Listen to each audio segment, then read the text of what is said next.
Welcome everyone. Thank you for joining us. Today we're going to be exploring gangs in the OC. That's right, you heard me right. Gangs in Orange County. We have Deputy District Attorney Tamika Williams from Orange County. Thank you very much for joining us. Absolutely. Thank you for having me. Well, this is something we don't usually hear in Orange County a lot about, gangs. Right. I think a lot of people in Orange County think that those two just don't go together. It doesn't happen. Yes. But before we get started on the gang situation in OC, I want to learn a little bit more about you and how you got started as a deputy DA. Sure. Well, out of college, I immediately wanted to teach, and I taught in some of the hard-hit areas in Los Angeles, Compton and Los Angeles at the height of the gang problems in the 1990s. And what did you teach over there? I taught math and science, 7th and 8th grade, through a program called Teach for America. And I got to see a lot very early about how gangs impact are the communities in which these kids live and the constant realities that the kids face in the communities. And after teaching for about 4 years, I decided I wanted to have a greater impact beyond the classroom. And so I went to law school. Oh, wow. So you went to law school later on in life then? I did. That's really impressive. Now, there is something funny. I know we talked about off camera a little bit. Your husband's a police officer. He is. He's a sergeant with Hawthorne Police Department. And me being a deputy district attorney, you know, people always assume we met as, you know, an attorney and like Law and Order. But actually, we met when I was a teacher and he was a social worker in Los Angeles. Really? And so then we moved into law enforcement. We happened both to move into law enforcement. So he went from social worker to police officer, and I went from teacher to prosecutor. Interesting. Fascinating. All right. So what is the gang situation like here in Orange County? You know, it's funny, Carlos, you started off with, you know, gangs in Orange County, kind of the two don't mix, but, and I thought the same too. I'm a resident of Orange County. And, you know, when people ask me that question about gangs in Orange County, I, you know, immediately as a prosecutor, I conjure up images of, you know, young people lying dead in the streets or on a slab and on a gurney in the hospital. I think about some of the stories that I've heard as a prosecutor over the years. I think about Jonathan Mendez down in San Juan, San Clemente, some of more affluent cities by the sea. Young age, 14, decided to join a gang, wanted to belong, wanted some protection. And one Friday night, he decided to impress his homies, recent members of a gang that he had joined. And they decided to leave San Juan and go into the neighboring city in San Clemente. And it was a Friday night, and they went to where the other gangs, you know, known to congregate. And after hitting up an innocent citizen on the street, because that's what gangs do, they entered into that complex. And after attacking another rival gang member with a crowbar over the head, they attempted to get into their car and flee. But not before the rival gang had an opportunity to congregate. And as they attempted to speed off, the gang threw a huge rock, cinder block, through the windshield, crushing Jonathan's skull, 14 years old.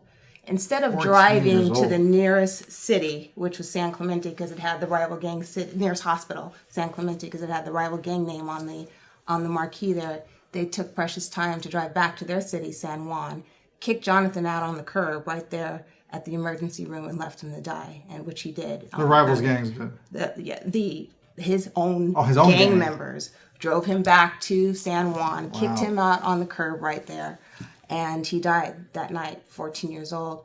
I think of Noe, who, you know, came from a student in a young kid in Santa Ana, came from a good home, hardworking family, religious family, and, you know, these kids grow up in the same community. They go to the same church. They frequent the same stores. And yet the reality of the gangs around them, they decide to join for whatever reason, protection and so forth.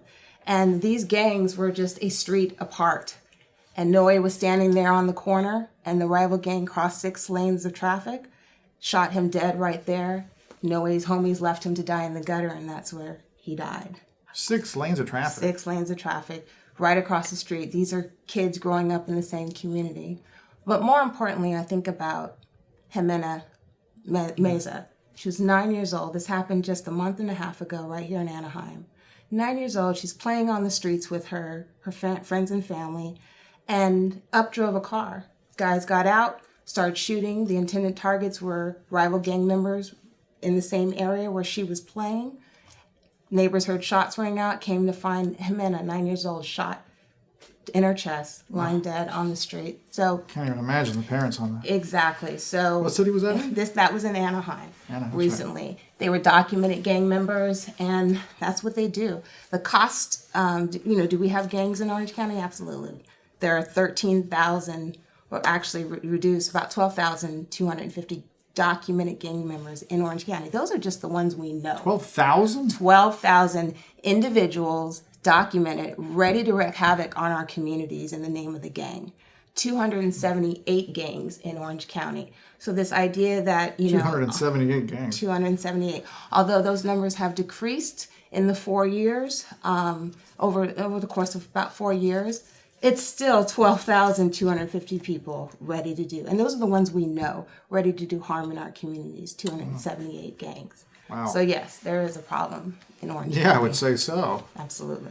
Now, I guess that's going to be some of the other questions I'll ask a little later. What areas are the hot spots in the OC with gang activity?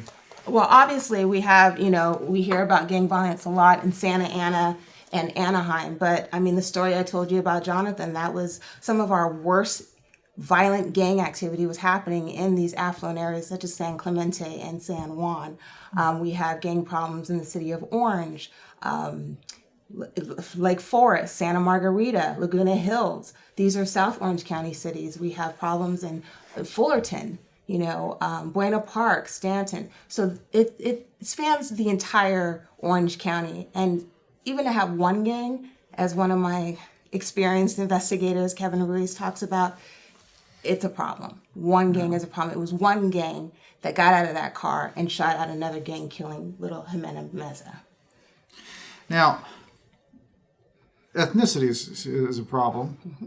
Is it relegated to certain ethnicities? People like to think that, it's gangs are a problem in just one race or ethnicity. But we have gangs affect every race, culture, and community. Predominantly, the gangs in Orange County are Hispanic, but we also have a significant number of Asian gangs. We have a significant number of white supremacist gangs, and we also have a smaller portion of Black and Pacific Islander gangs. But they cross every race, culture, socioeconomic background. So nobody escapes that one. No. Now, I want to travel a little bit. Well, we're not in trouble in cities like Irvine and Newport Beach, though, are we? Well, do they operate in these little cities, too? Gangs can operate in any city, and we do have gangs in, like I said, some of your more affluent areas. So with gangs, crime and gang activity exists in Orange County as long as the community allows it. And when the community is aware, number one, and stands up against it, we don't have the bleeding over into other cities, and we can abate the gang problem as a whole. Because any gang, whether it's in Irvine, Newport, San Clemente, San Juan, some of our more affluent areas, it's still a problem. And so we work, and we don't limit our efforts in any particular city. It's one of the thoughts that's popping in my head is some of these gangs, do they operate in affluent areas like a Newport Beach or San Clemente or Irvine? Are they operating in those areas mainly in drug deals, creating their own revenue stream? Right. Well, what we do, I mean, in 1988, California enacted some of its harshest gang laws. And so in that, it's codified in the Penal Code. And in that Penal Code, we call it the Dirty 33. And those are the Dirty 33. It lists 33 crimes that are typically associated with gang activity, everywhere from attempted murder and homicide to, fraud and identity theft. Each gang has its own core of criminal activities that it's known for, and they can span, like I said, 33 different crimes in which, all crime, can be committed, or any crime can be committed by gang members. But they focus on certain ones. We focus on 30. They specialize in certain areas. Absolutely. So you got gangs that specialize in identity theft. We have gangs that, do drug sales. We have, gangs that are doing drive-bys and so forth. So these are the predominant criminal activity of the gang. Now, we didn't talk about this before, but I'll just ask you really quickly. I'm not sure how much, I know you deal with more of the GRIP program, which we'll talk more about in part 2. You hear a lot about that. That's how we can solve this issue. Do they function like an organization, or are they really chaotic? Do you know anything about that? Sure. All gangs are, every gang has its own particular identity or way of functioning. But the way the law defines it is 3 or more people that congregate with a common name, sign, or symbol. And their primary purpose is to commit one of those 33 crimes that we're talking about is under the law a gang. So you can have anywhere from 3 to hundreds of members of a gang. And they oftentimes, they have their rivals, but they also have allies as well, where they partner with each other in against other gangs and so forth. So now you also mentioned, when we talked off camera before, the hoodies are not as present now. The hoodies? Well, they're kind of changing their look too. Exactly. So you mentioned the 3. That might not be as easy as it used to be to spot. Absolutely.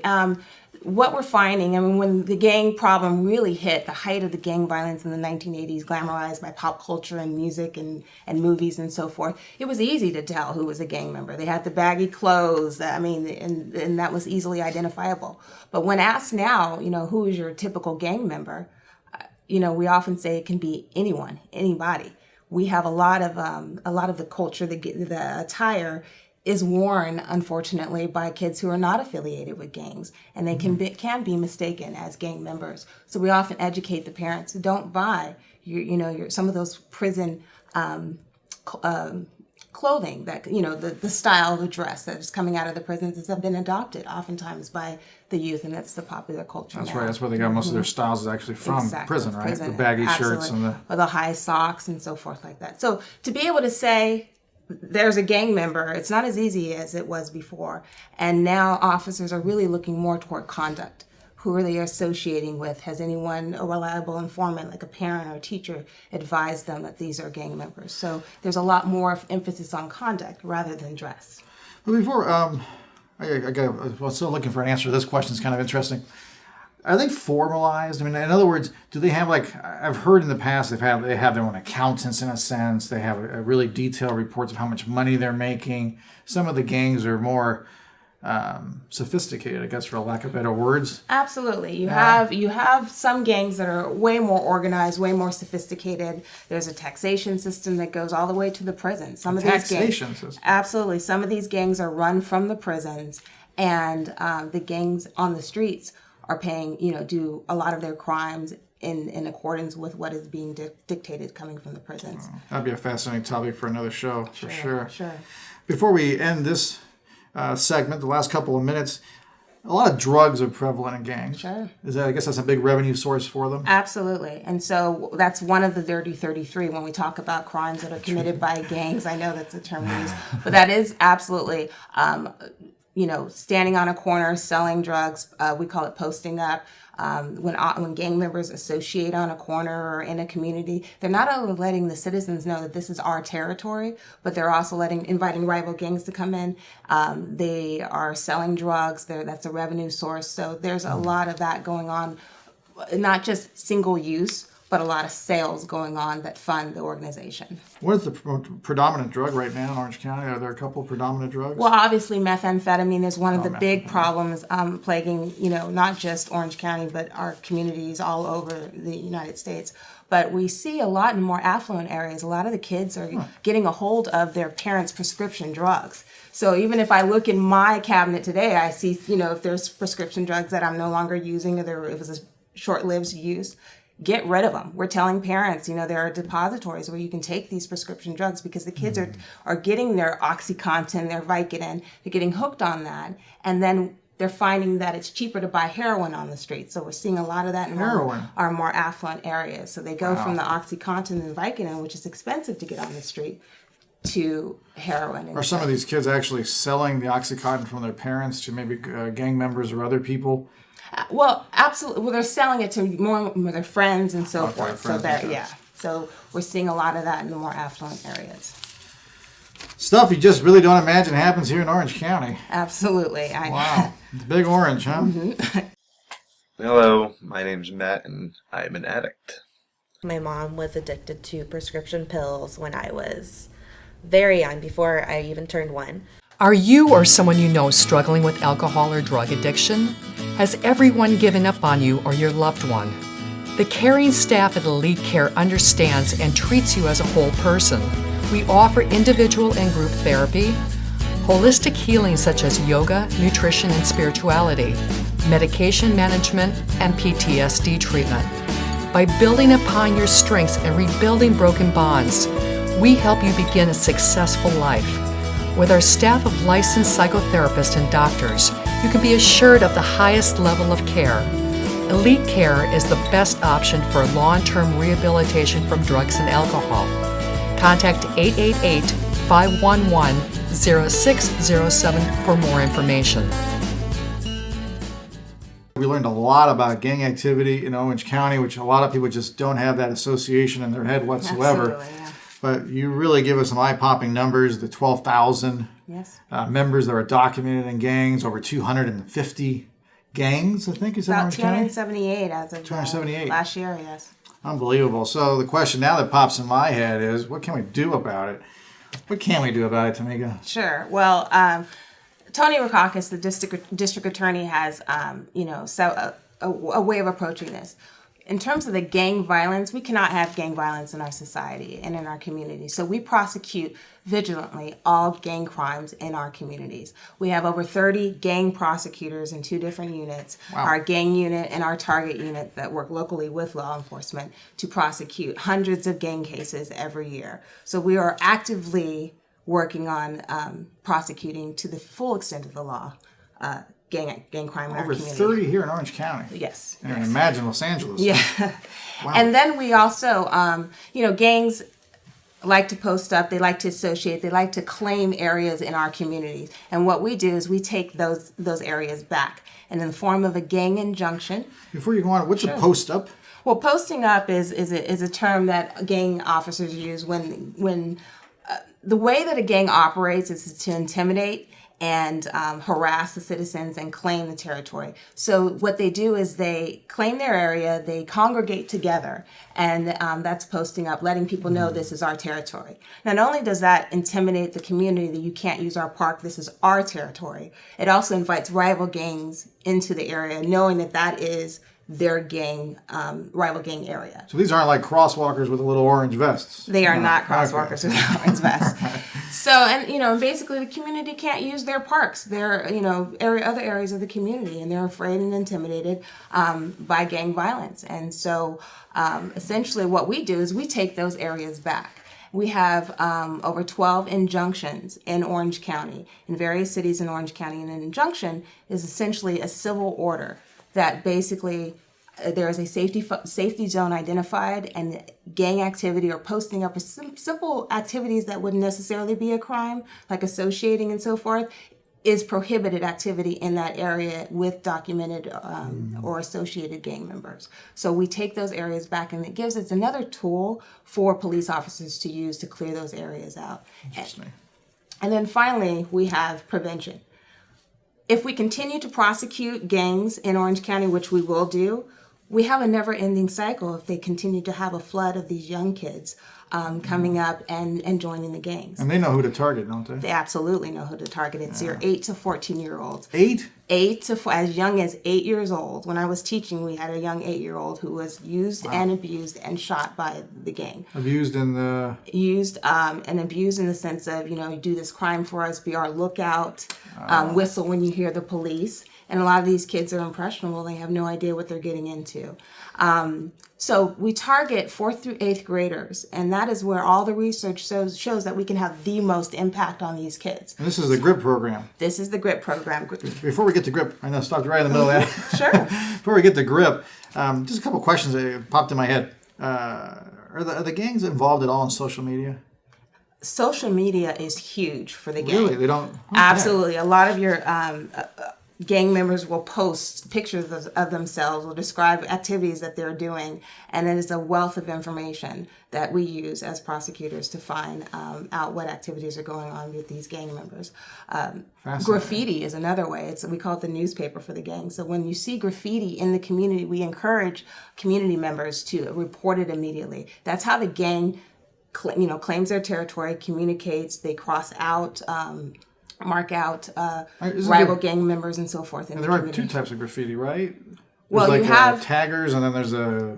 Well, interesting enough, people think, where this is just a tagging crew. We've had several kids, 12-year-old murdered a few years back in Anaheim for just tagging. So this idea that tagging Wow. is art, or your kids being an artist, it's something that parents need to be aware of, because that can lead to their death. A 12-year-old just tagging was killed in Anaheim. Because he wrote over somebody else's. You can write over memoirs? someone else's name or write near or so forth. So tagging crews often graduate to become gangs. We've had several tagging crews become some of our more vicious gangs in Orange County. Really? So Interesting. So this idea that there's different graffitis, that's not necessarily the case. Very fascinating. Very fascinating. Now, you mentioned a little bit, and we'll get to grip here in a couple seconds, but you mentioned something about the 8-year-olds. They're using the 8-year-olds as lookouts or whatnot. Absolutely. Are these gang members also considered to be bullies in school? If they stay in school, are they the ones who also go around bullying other students? Absolutely. It's intimidation. I mean, and it starts with, when we see 5th grade and 6th grade, and they start being recruited by your 14 or 9th grader, your 8th grader, and kids are bullied in school and they want protection, or they're in their communities and they see no way out other than, they come from great families, hardworking families, but the reality of what they see every day in their community is so great that that's kind of how they end up wanting to belong, wanting protection, and so forth. Food trucks in Orange County is another source food trucks, where these food trucks could care less. They're selling, fake guns the kids are bringing to school sometimes, or playing outside with.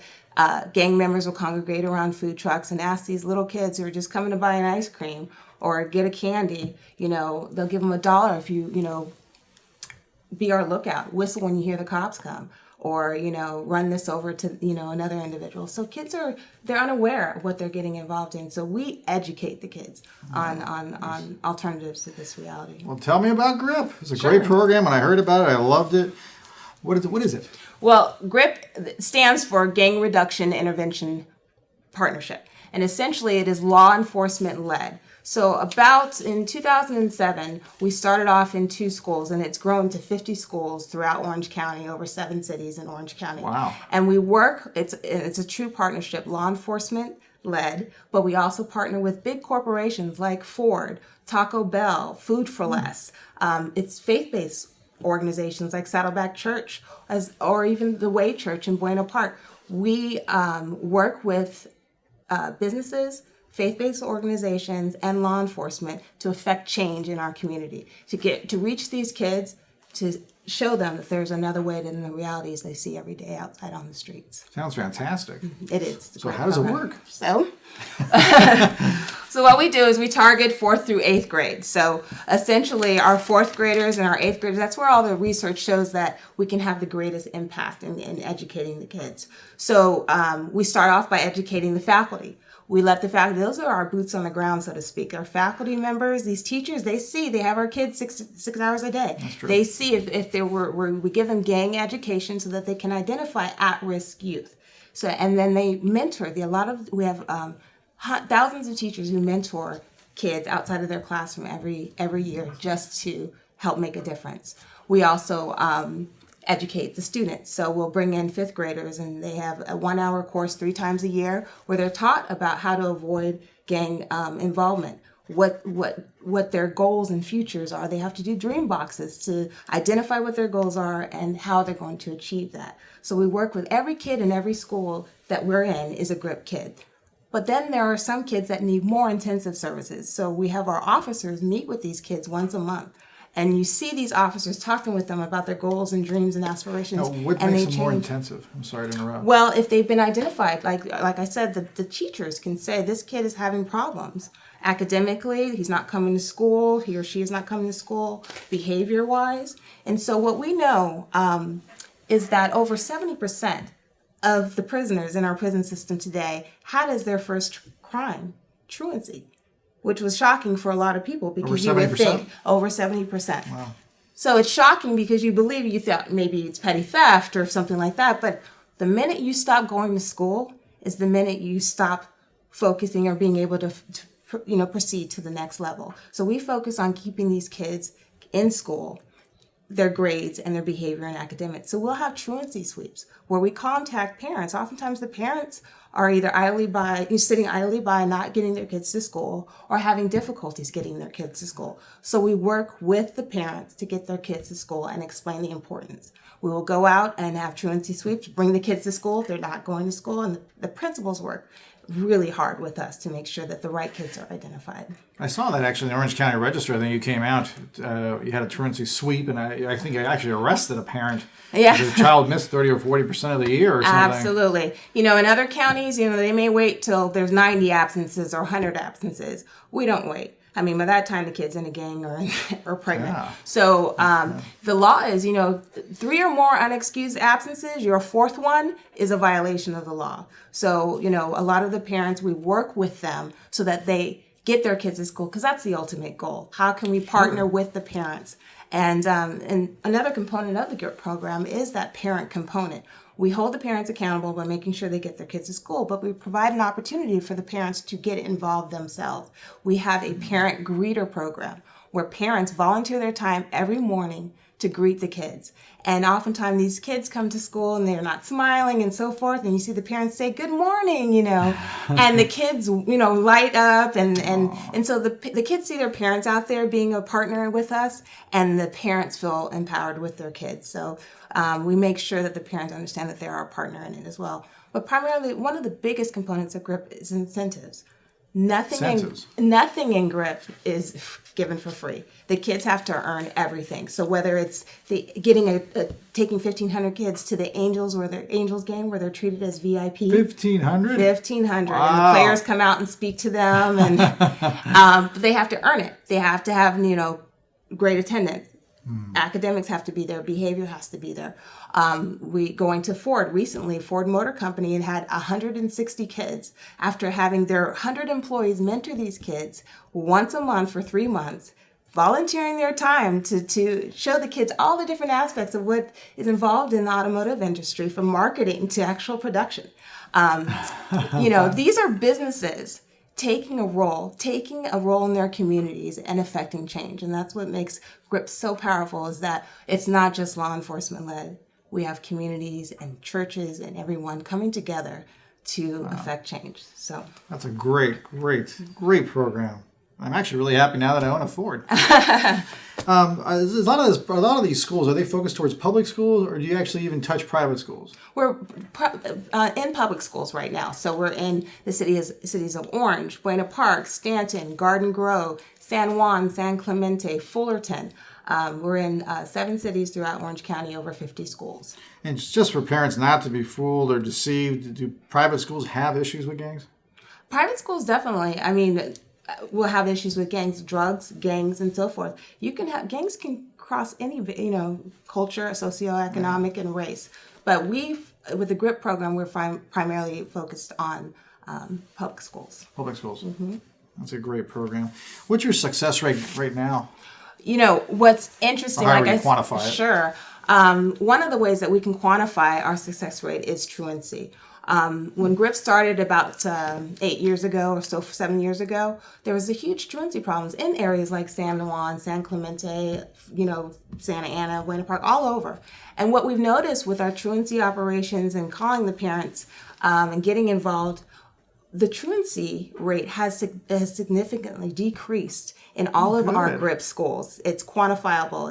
It's amazing. Also, behaviors, the amount of suspensions and expulsions have decreased. We're seeing the effects of GRIP after 7 years. So, is gang reduction? Can you also see in gang reduction as well? Do you absolutely. notice? With the efforts of Tony Rakakis and his ways of approaching the gang problem in Orange County, we've seen a significant drop in the amount of filings that are gang related. This problem is still there, sure, and there's lots more we can do. But with prevention, the injunctions, and our gang prosecution, we are seeing a reduction in the amount of gang filings that we've had in Orange County within the last year. That's very reassuring. Yes. Very reassuring.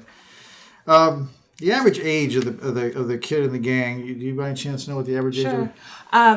is? predominantly your gang member that we know of that's documented, and there are a lot of out there that we don't know that's documented, but from the ages of 18 to 30 is the majority of our gang members. However, 18 to 14, we're seeing a significant numbers of kids being jumped in, walked in, or crimed into a gang. And by jumped in, these kids are beaten to the point that they are in the gang. Walked in, you often have kids that may have gang members. This is a generational gang. And so because of by virtue of who they know, they're walked into the gang. And then they can be crimed in, where they're asked to commit certain crimes. And then they're allowed to be part of the gang. So we have between 18 to 14, significant numbers of kids being jumped in, before we started GRIPS, right outside the school and so forth. So by having a presence with our parents there and the law enforcement presence, we're posting and we're creating a situation where we're taking back these areas for these kids so that they can be kids and attain their dreams and goals. And there's the final question for you. How can we post up?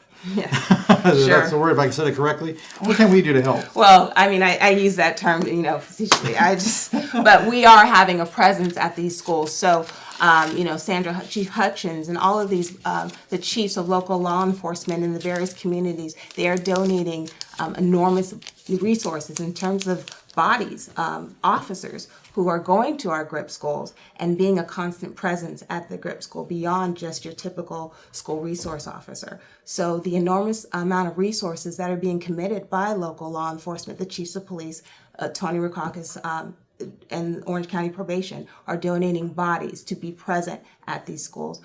And then we, of course, involve the community and our presence there, particularly our parent greeter program. So volunteers and money, I'm assuming. And money, absolutely, and that's the resource. And where can we find you? Grip.com or where is this at? Well, we're on our website, the Orange County District Attorney's website. So Well, thank you so much, Tamika. thank you for having that me, was and great. thank you for allowing us to highlight GRIP. I'll tell you, everyone, I wanted a good Christmas gift, and I got one with GRIP. I'll tell you that right now.